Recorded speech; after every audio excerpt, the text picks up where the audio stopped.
இன்னைக்கு கடைசி காலத்திலே சபை என்பது பல விதத்தில் உருமாறி இருக்கிறது.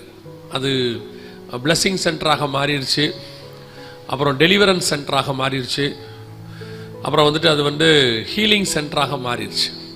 இன்னும் சொல்ல போனால் நிறைய இடங்களில் அது கமர்ஷியல் சென்டராக மாறிடுச்சு. அப்போது இதெல்லாம் அதில் கிடையாதுங்களா? அப்போ ஹீலிங் கிடையாதா, டெலிவரன்ஸ் கிடையாதானா? எல்லாம் உண்டு. ஆனால் சபை அதுக்கான சென்டர் இல்லை. சபை டிரான்ஸ்ஃபர்மேஷன் சென்டர்.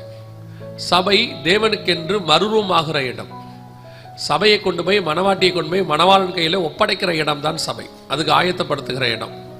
ஆனால் இன்னைக்கு அதுலேயே நமக்கு ஹீலிங் உண்டு, தெய்வீக சுகம் உண்டு, அதுலேயே நமக்கு விடுதலை உண்டு, அதுலேயே நமக்கு ஆசீர்வாதம் உண்டு, எல்லாம் உண்டு. ஆனால் இன்னைக்கு அதை தனியாக எடுத்து நாம் பேசுகிற அளவுக்கு சபை போயிருச்சு. எங்கள் சபை ஹீலிங்கான சபை அப்படின்னு சொல்கிற இடத்துக்கு அது போயிருச்சு. ஸோ அதனால தான் சொல்கிறேன், சபை எதற்காக உருவாக்கப்பட்டதோ அந்த நோக்கத்தை கொஞ்சம் கொஞ்சமாக பிசாசு எடுத்துக்கிட்டே இருக்கான், அல்லது அந்த உபதேசங்கள் சபையை விட்டு வெளியே போய்கொண்டே இருக்கிறது. அதில் மிக முக்கியமானது ஒன்று, சபை கர்த்தருடைய வருகைக்காக தான் ஆயத்தப்படுத்தப்பட்டது. சபையினோட கர்த்தர் உருவாக்குனதே அவர் வரும் அளவும் இருக்கிறதுக்கு தான்.